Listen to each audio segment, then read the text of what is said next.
This is a re-upload of a video I did, I don't know, maybe a year ago, maybe.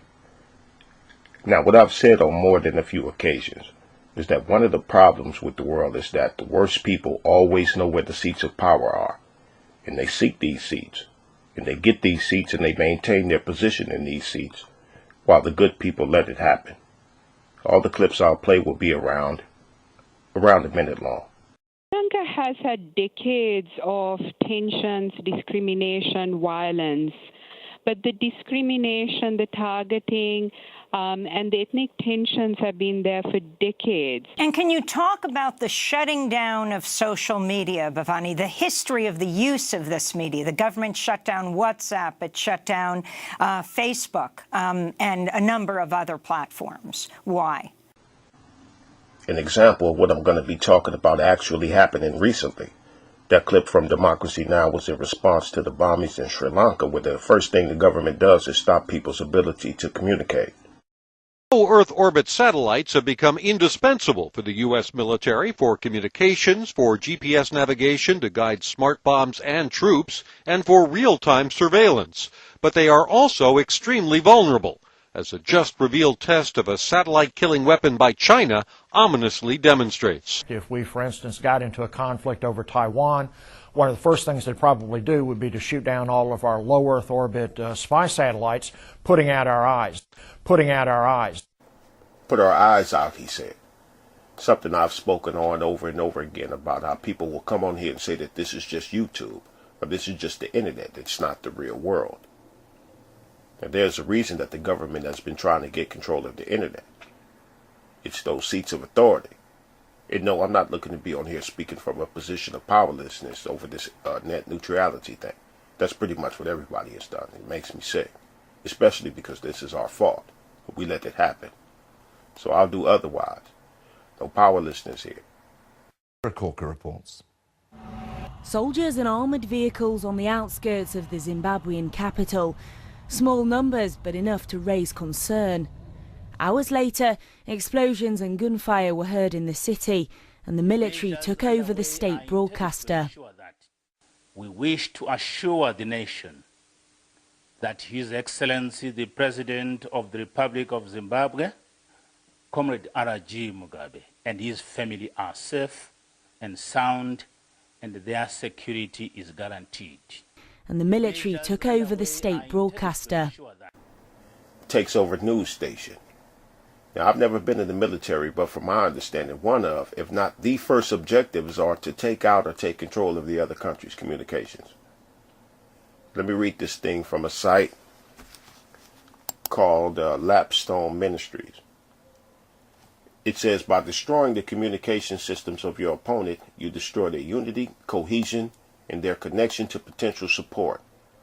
Rather than face a large army unified by the ability to communicate with the central command post, you now face smaller pockets of resistance with different objects, often their own immediate needs. In with the 55th Electronic Group, 9 News Side's Jennifer Dela Cruz with an all-access report on cyber warfare. A team of airmen you won't find anywhere else. We are the sole organization in the Air Force that does what we do. The 55th Electronic Combat Group fights the enemy without physical attack. Correctly identifying any threat enemy communications, keeping bad guy A from talking to bad guy B, keeping bad guy A from talking to bad guy B. Stop bad guy A from talking to bad guy B. The government sees us as the bad guys. But the internet means nothing, though. It's not the real world, though. Hey, listen. Governments do not bother seizing control over things that are meaningless. So don't listen to people tell you that you have no power here on the internet. And not only that, or even before that, recognize that you have power in your hands right here. Just like the people on here who do bad things, you have the ability to do the opposite. Okay, there's a motorcycle. China's first World Internet Conference, a challenge to American dominance of cyberspace. Internet chief Lu Wei said China wanted a safe internet built by everyone. No mention of a free internet. China runs a vast censorship operation. Qinghua Fu monitors it from Hong Kong. How successful is China at blocking all the material that it doesn't want its citizens to see. I think it's generally speaking is quite successful. China has I would say, the most sophisticated censorship system in the world to censor, block, and filter online content. That's what I see coming here if we don't stop it. Governments across the world know the power of the internet. Some of the people who say that this is not the real world, they know the power here too, but they don't want you to know. And then you have others who actually just take this as a game. That's not real. But never mind both of them is my suggestion. And that's all I have to say about the net neutrality at this time. There's much power here in our hands, for now. And we don't have all day to begin to utilize that power. In Imperial China, canals were the information superhighway. Now it's the internet. It's a lovely venue, it's friendly language. But beneath the surface, China's internet is different. It's moved by different currents and it's steering in a very different direction. At their age, their parents didn't even own a TV. But they spend hours a day staring at a screen. Connected but controlled. Many don't know their government is censoring what they see.